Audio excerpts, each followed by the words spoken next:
Oke, Assalamualaikum warahmatullahi wabarakatuh. Waalaikumsalam warahmatullahi wabarakatuh. Saudara-saudara sekalian, juga saudara seperjuangan setanah air, kami dari Forum FKP3, Forum Komunikasi Purnawirawan untuk Persatuan dan Pembaharuan, ya, terdiri dari ratusan orang, tetapi perwira tingginya kurang lebih hampir 200 orang.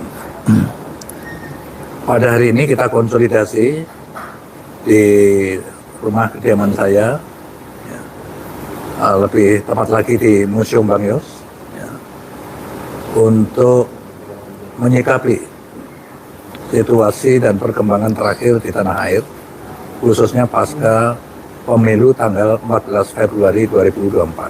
Ya. Nah, apa yang kita hasilkan pada konsolidasi ini nanti akan dibacakan oleh Jenderal Purnawirawan Fahru Rozi, mantan Menteri Agama. Saya persilakan. Pernyataan FKP 3 Forum Komunikasi Purnawirawan TNI Polri untuk Perubahan dan Persatuan dalam menyikapi Pemilu Presiden 14 Februari 2024. Assalamualaikum warahmatullahi wabarakatuh. Salam sejahtera untuk kita semua.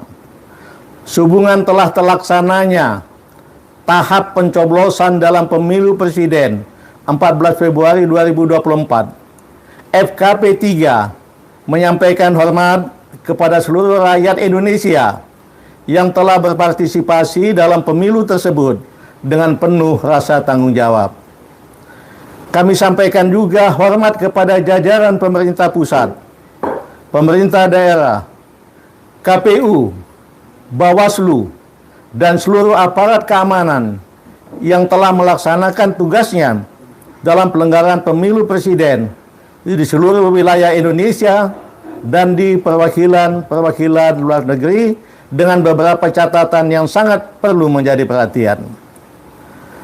Menyikapi perhitungan suara pemilu, kami sampaikan hal-hal sebagai berikut. 1. Kami akan menerima hasil perhitungan suara yang nyata atau real count yang diperoleh dari pemilu yang jujur dan adil. Kedua, kami yang bercita-cita menjadikan pemilu 2024 antara lain sebagai momen memulai zero corruption, penegakan hukum tanpa pilih bulu, membangun sistem pengawasan kinerja pemerintah dengan mengefektifkan fungsi pengawasan DPR dan seluruh komponen rakyat yang kritis, memberi beberapa catatan sangat buruk terhadap pelaksanaan pemilu presiden 2024 sebagai berikut. Pertama, Presiden yang nyata-nyata bersikap cawe-cawe terhadap pelanggaran pemilu 2024 dengan mengerahkan aparat pemerintah mendukung pemenangan paslon 02 sangat menodai demokrasi di Indonesia.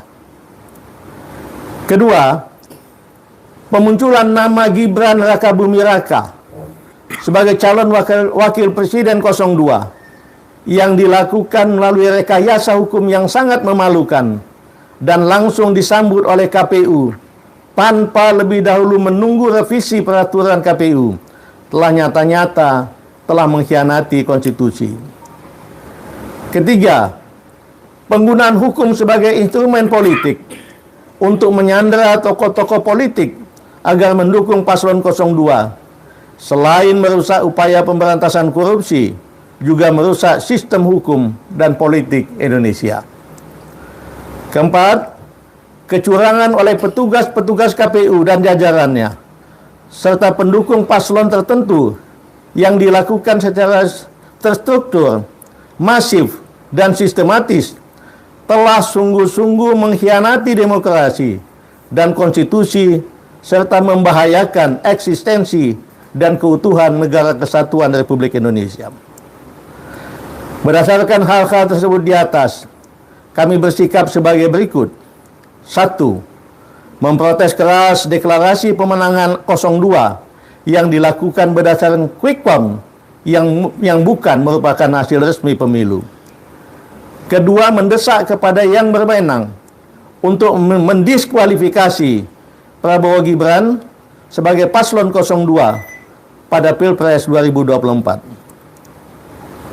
Kemudian untuk menjadi pelajaran bagi semua pejabat negara, kami mendesak Presiden Joko Widodo dan semua pejabat yang telah merusak demokrasi dan hukum Indonesia secepatnya mundur atau dimazulkan. Semoga Allah Subhanahu wa taala, Tuhan yang Maha Esa, meridhoi niat baik kita bersama untuk membangun Indonesia sesuai cita-cita yang tercantum di dalam pembukaan Undang-Undang Dasar tahun 45. Assalamualaikum warahmatullahi wabarakatuh. Jakarta, Museum Bang Yos, tanggal 17 Februari 2014. Terima kasih. Bisa mengajukan pertanyaan sedikit Pak Jenderal? Ya, silakan. Yang hadir siapa aja dalam rapat ini? Sebetulnya anggota FKP 3 ini ada lebih kurang, jenderalnya ada lebih kurang 200 orang. Tapi pada kesempatan ini hadir 40 dari bermacam-macam kesatuan asal. Umumnya dari dari TNI Angkatan Darat, TNI AL, TNI AU dan kepolisian. Alhamdulillah 40-an orang itu ada di sini pada saat ini. Oke, rapatnya dimulai dari jam berapa tadi sampai menghasilkan kesimpulan ini? Mungkin Pak Jos Ya, bisa bisa. Kita mulai jam 10 ya. Ya seperti biasa, alhamdulillah mantan-mantan militer jadi bisa tepat waktu tadi datang. Terus kita break untuk sholat zuhur sama makan siang. Terus kita lanjutkan lagi sampai jam sekarang ini. Jam berapa ini? Jam 16. Jadi kira-kira 6 jam lah kita berdiskusi ya. Kita juga mencari narasumber yang kompeten gitu sehingga deklarasi itu hasilnya seperti ini setelah kita rumuskan. Bang Yos, ada dua atau mungkin Pak Jenderal Fahrul Razi, ada dua poin yang sangat strong, yaitu diskualifikasi terhadap Prabowo Gibran, dan yang kedua adalah atau mundur atau dimaksudkan Presiden Jokowi.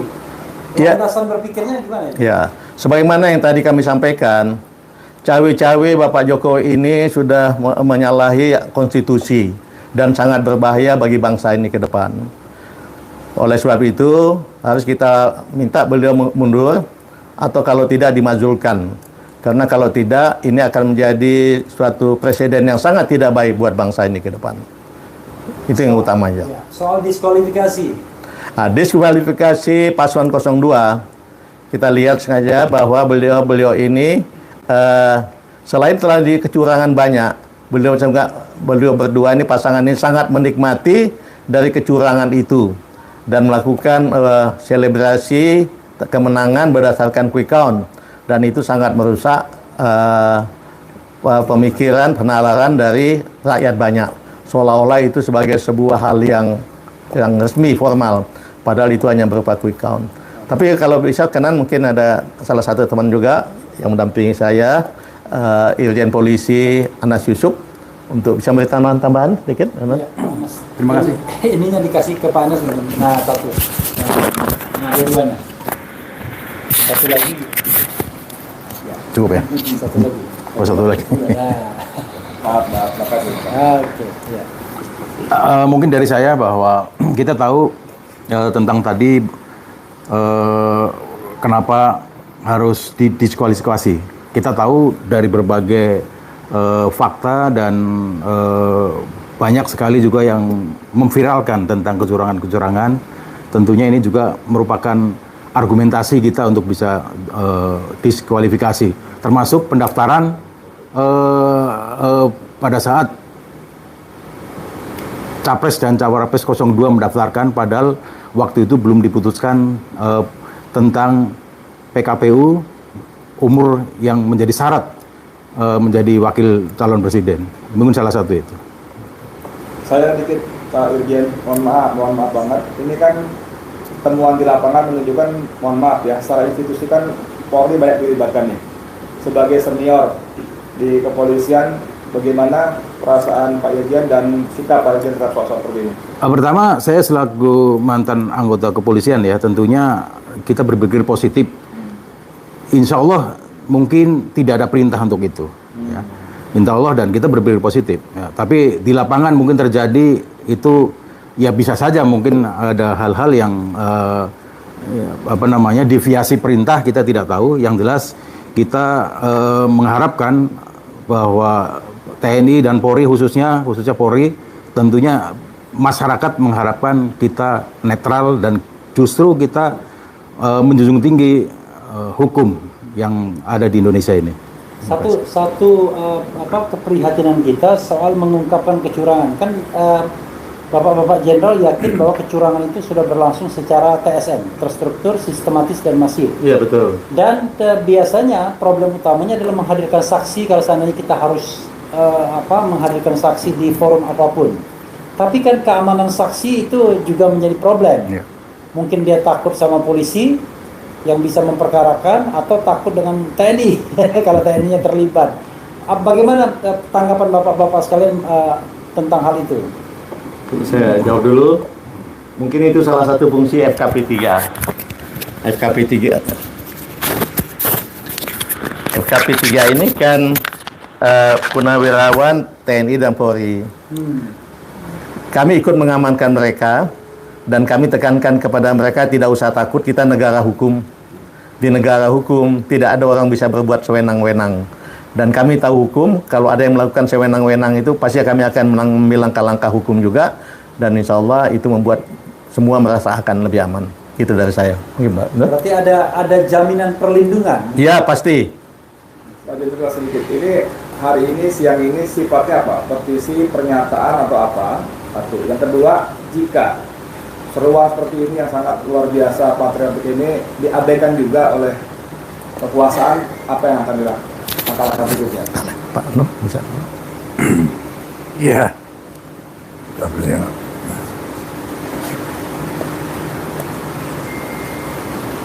Tentu, seperti Pak Fahrul katakan, ini negara hukum. Jadi sudah menjadi hak warga negara siapapun, apalagi di alam demokrasi, untuk menyatakan pendapatnya. Nggak ada masalah, dan itu harus aparat harus menjamin keselamatan dia. Terutama kita tentunya ya, yang sepaham dengan mereka, tentu akan kita backup keselamatannya. Nah, maksud saya kalau seruan seperti ini diabaikan juga oleh kekuasaan, langkah apa yang akan dilakukan? Ya, kita justru khawatir kalau ini nggak direspon, akan terjadi perlawanan yang lebih keras, dan itu merugikan kita semua. Betul. Bisa terjadi people power kan. Itu karena itu indikasi kan sudah ada. Saya ngalami tahun 98, itu hanya mahasiswa saja. Sekarang mahasiswa dengan para guru besarnya sudah kompak semua, dan itu di banyak universitas. Itu kan indikasi yang kita baca bahwa ini kerawanan gitu. Karena itu kalau ada komplain dan diutarakan juga sesuai norma hukum yang berlaku, ya harus direspon, itu wajib hukumnya. Oke, cukup. Ya. Ya. Terima kasih.